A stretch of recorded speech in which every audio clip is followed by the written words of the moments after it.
문희경 작가는 고9, 최정우 작가의 마지막 여정을 공개하며 자신의 SNS를 통해 깊은 애도를 전했다. 짧은 영상 한 편과 함께 전해진 그녀의 메시지는 많은 이들의 가슴을 먹먹하게 만들었고, 특히 생전에 최정우와 함께 호흡했던 동료 배우로서의 진심이 담긴 작별 인사는 한층 더 큰 울림을 남겼다. 그녀가 공개한 영상은 단순한 추억 이상의 것이었다. 2017년 AMBC 드라마 별별 며느리 촬영, 당시 함께했던 순간들을 담은 사진이었고, 카메라 밖에서도 서로를 아끼고 존중했던 그들의 관계가 고스란히 느껴졌다. 그녀는 이 영상과 함께 그 시절의 우리는 참 따뜻하고 행복했어요. 저 세상에서도 멋진 영희 보여주세요, 선배님. 정말 보고 싶습니다. 당신은 최고였어요. 라는 글을 덧붙였다. 이 짧은 문장은 단순한 추억의 기록이 아니라 헤어짐을 받아들이기 어려운 마음, 그리고 여전히 생생하게 느껴지는 존재에 대한 그리움의 표현이었다. 최정우 배우의 갑작스러운 별세 소식은 가족과 지인들에게 커다란 충격으로 다가왔다. 그의 아내와 자녀들은 고인의 마지막 길을 지키며 눈물로 슬픔을 삼켰고, 유족들의 얼굴엔 말로 형용할 수 없는 상실의 아픔이 담겨 있었다. 특히 배우 문희경은 장례식 내내 조용히 눈물을 흘리며 고인을 배웅했다. 현장에서 같은 공간에 있기만 해도 힘이 되어주셨던 선배님. 그 연기를 더 이상 볼 수 없다는 것이 믿기지 않습니다. 부디 평안하시길 바랍니다. 보고 싶고 또 보고 싶습니다. 라고 남긴 그녀의 또 다른 메시지는 단지 한 사람의 죽음을 애도하는 것이 아니라 오랜 시간 함께했던 예술 동지의 부재를 인정하기 어려운 마음의 고백이었다. 최정우는 1975년 연극 배우의 일생으로 데뷔한 이후 꾸준히 무대와 스크린, 브라운관을 오가며 존재감을 드러낸 연기자였다. 투캅스, 공공의 적티, 친절한 금자씨, 옥중화, 루갈 등 수많은 작품에서 조연으로 활약했지만 그의 연기는 언제나 인물의 감정을 섬세하게 그려내며 강한 인상을 남겼다. 특히 최근작인 옥문기에서는 고령에도 불구하고 날카롭고 깊이 있는 연기를 펼치며 많은 후배 배우들에게 귀감이 되었다. 그렇기 때문에 그의 죽음은 단순히 하나의 이름이 사라진 것이 아니라 한국 연기계에서 한 세대가 끝났음을 의미했다. 연기에 대한 열정과 동료에 대한 예의, 작품에 임하는 진중함까지. 고인은 본인의 삶을 오롯이 연기에 바쳤고 그 길에서 수많은 사람들의 마음을 움직였다. 이러한 이의 마지막 길은 결코 가볍게 지나칠 수 없는 상실로 남는다. 블레스 NT 관계자는 고인의 사망 원인에 대해 만성질환이라는 보도는 사실이 아니며 정확한 원인은 아직 밝혀지지 않았다고 전했다. 그만큼 갑작스럽고 예기치 못한 이별이었기에 슬픔은 더욱 짙고 무거웠다. 문희경은 그 사실이 믿기지 않는다는 듯 그의 장례식장에서 계속해서 눈물을 흘리며 오랜 시간 그 자리를 지켰다. 그녀가 전한 작별의 인사는 말이 아닌 마음으로 전해졌고 그 진심은 많은 이들의 마음을 울렸다. 무엇보다도 문희경의 SNS 글에서 가장 눈에 띄는 것은 그 시절 현장은 웃음이 많았고 선배님은 언제나 후배들을 따뜻하게 감싸주셨다는 대목이었다. 이것은 단순한 예의가 아니라 한 시대를 함께 건너온 동료로서의 기억이자 인간 최정우에 대한 진심 어린 헌사였다. 배우로서뿐 아니라 한 인간으로서도 모두에게 존경받았던 그의 삶이 얼마나 의미 있었는지를 보여주는 순간이었다. 슬픔이 깊어지는 가운데 문희경의 추모는 단지 개인적인 감정의 표현이 아닌 예술을 사랑했던 한 사람의 마지막을 기억하려는 동료 예술가의 숙연한 자세이기도 했다. 고인을 기억하는 이들이 SNS를 통해 그와의 추억을 나누고 촬영장에서의 유쾌한 순간들과 그의 배려 깊었던 성품을 되새기는 모습은 삶과 죽음 사이에서 우리가 무엇을 남기고 무엇을 기억해야 하는지를 조용히 되묻게 한다. 그가 우리 곁을 떠난 지금, 고구, 최정우라는 이름을 다시 떠올리면 가장 먼저 떠오르는 것은 바로 그 묵직한 눈빛과 중후한 목소리였다. 그가 연기한 인물들은 언제나 어딘가 묵직한 무게감을 지니고 있었다. 검찰총장, 대기업 회장, 국정원 간부 혹은 조직폭력배의 보스. 그는 그렇게 언제나 권력과 책임, 때론 비밀과 음모가 뒤얽힌 세계 한가운데에 서 있었다. 특히 드라마 신의 퀴즈에서의 장규태 센터장 역은 수많은 시청자들의 가슴속에 한진우의 아버지 같은 존재로 깊이 각인됐다. 그러나 그처럼 강인하고 위험 있는 얼굴 뒤에는 아무도 쉽게 들여다볼 수 없었던 한 사람의 조용하고 외로운 이야기가 숨어 있었다. 오늘 우리는 그 배우의 생애를 되짚으며 누구보다도 고단했던 그의 시작을 조심스럽게 들춰보고자 한다.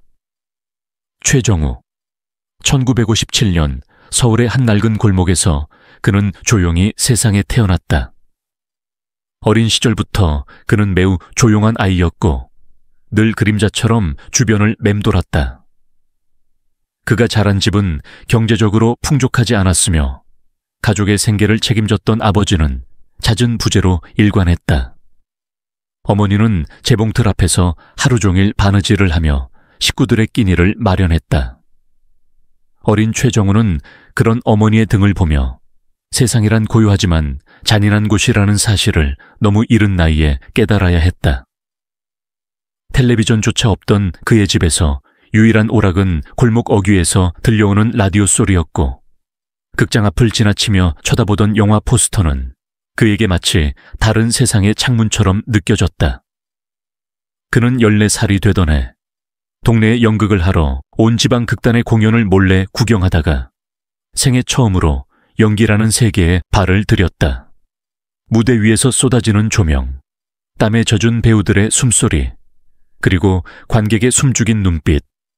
그는 그것들을 마치 마법처럼 받아들였다. 집으로 돌아오는 길에 그는 이렇게 중얼거렸다고 한다. 나도 저기 올라가고 싶다. 하지만 그 말은 인애 속으로 삼켜야 했다.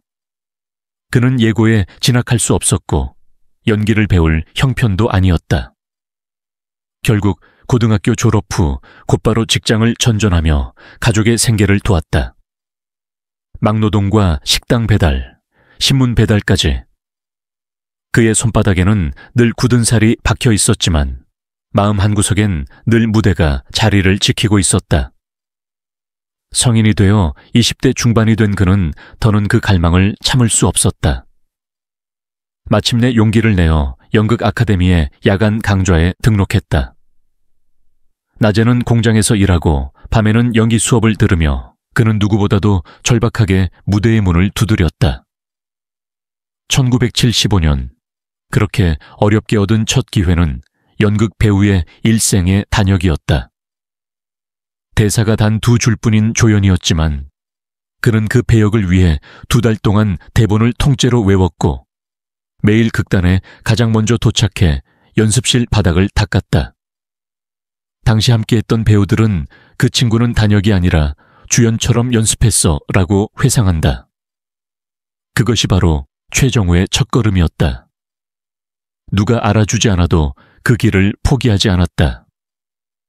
이후 그는 수많은 오디션에서 고배를 마셨고 이름도 없이 단역으로 스쳐간 역할만 수십 개였다. 어느 날은 조직폭력배의 번호 3 역할, 또 어느 날은 희생자 가족의 울부짖는 아버지 역할. 그는 아무리 작은 배역이라도 진심을 담아 연기했다. 그 열정은 결국 1990년대 중반 영화의 형사 역으로 대중의 시선을 끌기 시작했고 이후 공공의 적퇴, 친절한 금자씨 등을 통해 중후하고도 강한 이미지를 각인시키며 점차 자신의 자리를 굳혀나갔다. 특히 그는 진혁 PD와의 깊은 인연으로 JTBC 드라마에서 무려 8편에 출연하며 진혁 사단의 대표 배우로 불렸다. 촬영 현장에서는 누구보다도 조용하고 예의 바른 배우로 통했으며 후배들에게는 영희는 무대에서 나오는 게 아니라 마음에서 나오는 것이라며 늘 진심을 강조했다. 그는 단 한 번도 연기를 가볍게 생각한 적이 없었다. 그래서 그의 영희는 항상 무겁고 묵직하고 어딘가 삶의 고단함이 스며들어 있었다. 그 감정은 어린 시절부터 이어져 온 삶의 궤적이었고 그것이 곧 그만의 예술이 되었다. 그는 비록 언제나 조연이었고 대사의 양도 많지 않았지만 존재감만큼은 누구보다도 빛났다. 어떤 장면이든 그가 등장하면 공기가 달라졌고 시청자의 시선이 자연스럽게 그를 향했다. 그것은 오랜 시간 동안 외롭고 묵묵히 쌓아온 한 배우의 내공이자 한 인간이 견뎌온 시간의 무게였다. 그렇게 그는 무대 위에서 카메라 앞에서 자신의 인생을 연기했으며 그 영희는 어느새 관객의 기억 속에 깊이 남게 되었다. 그리고 오늘 우리는 그가 남긴 발자취를 따라가며 그의 삶을 한 장 한 장 넘겨보고자 한다. 그 시작은 언제나 조용하지만 강한 의지에서 비롯된 한 남자의 이야기였다. 그리고 마침내 2025년 5월 27일 고요한 봄날의 끝자락에서 우리는 한 배우의 마지막 소식을 전해 들어야만 했다. 최정우. 그 이름 석자가 담긴 부고는 너무도 조용히 그러나 가슴 저리도록 무겁게 우리에게 다가왔다. 언론 보도에 따르면 정확한 사인은 공개되지 않았지만 그는 생전 오랜 시간 지병과 싸워왔고 특히 공황장애와 우울증을 앓고 있었다고 한다.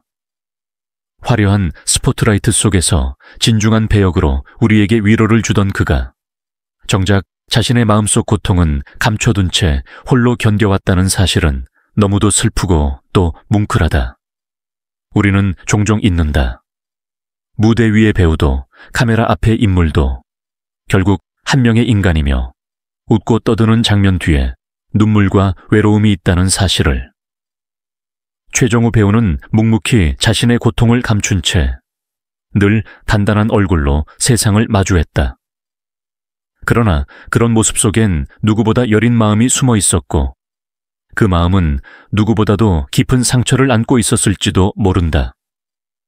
그래서 지금 우리는 이 순간 단지 그의 업적만을 기리는 것이 아니라 그가 겪었을 외로움과 아픔에도 함께 마음을 기울여야 할 때이다.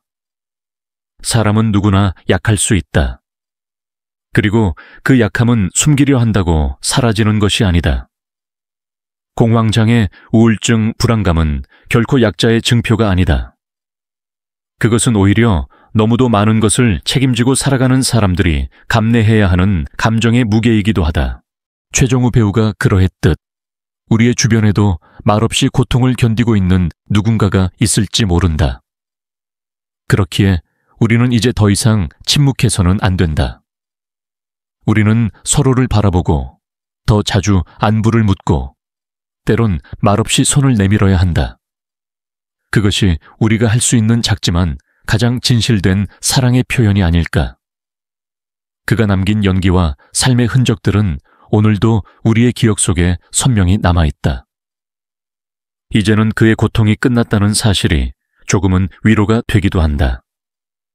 그러나 동시에 우리 모두가 더 이상 누군가의 고통을 무심히 지나치지 않겠노라 다짐해야 할 순간이기도 하다. 최정우 배우의 삶과 죽음을 통해 우리는 더 깊은 공감과 사랑을 배워야 한다.